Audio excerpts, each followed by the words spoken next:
গেল 12 জুন ভারতের আহমেদাবাদ শহরে ঘটে গেল ইতিহাসের সবচেয়ে মর্মান্তিক বিমান দুর্ঘটনা।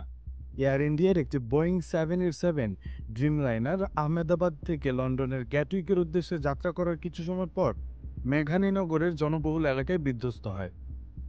বিমানে থাকা যাত্রীসহ বিমানটি যেই হোস্টেলের ছাদে পড়ে সেখানে অন্তত 5 জনের মৃত্যু হয়। বিমান ও ভূমিতে হতাহতের সংখ্যা মিলিয়ে মৃতের সংখ্যা দাঁড়িয়েছে 265 জনে। ইতিমধ্যে বিমান দুর্ঘটনার উদ্ধার কাজ শেষ বলে জানিয়েছে দেশটির অসামরিক বিমান পরিবহন মন্ত্রণালয়। তবে মরদেহ পেতে লাগবে ডিএনএ পরীক্ষা। হাসপাতাল চত্বরে আত্মীয় পরিজনেরা ডিএনএ পরীক্ষার জন্য রক্ত দিতে অপেক্ষা করছেন। তবে কর্মকর্তারা বলছেন দেহ শনাক্ত করতে কিছুটা সময় লাগবে, কারণ অনেক শরীরই আর শনাক্ত করার মতো অবস্থায় নেই। এই দুর্ঘটনায় আহত অন্তত 60 জনকে স্থানীয় বিভিন্ন হাসপাতালে চিকিৎসা দেওয়া হচ্ছে। সরকারি ও আন্তর্জাতিক বিভিন্ন সংস্থা এই দুর্ঘটনার তদন্তে নেমেছে।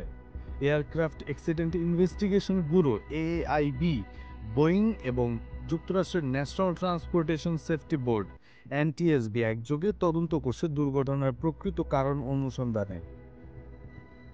অন্যদিকে মেডিকেল শিক্ষার্থীদের যে হোস্টেলের ওপর বিমানটি বিধ্বস্ত হয়েছিল সেখানে অন্তত 4 জনের মৃত্যু হয়েছে বলে বিবিসিকে জানিয়েছে ওই মেডিকেল কলেজের ডিন। বিমান বিধ্বস্ত হওয়ার ঘটনায় মোট কতজনের মৃত্যু হয়েছে তা এখনও সরকারিভাবে জানানো না হলেও কেন্দ্রীয় স্বরাষ্ট্র মন্ত্রণালয় এক বিবৃতিতে বলেছে নিহতদের ডিএনএ পরীক্ষার পরেই আনুষ্ঠানিকভাবে মৃতের সংখ্যা জানানো হবে।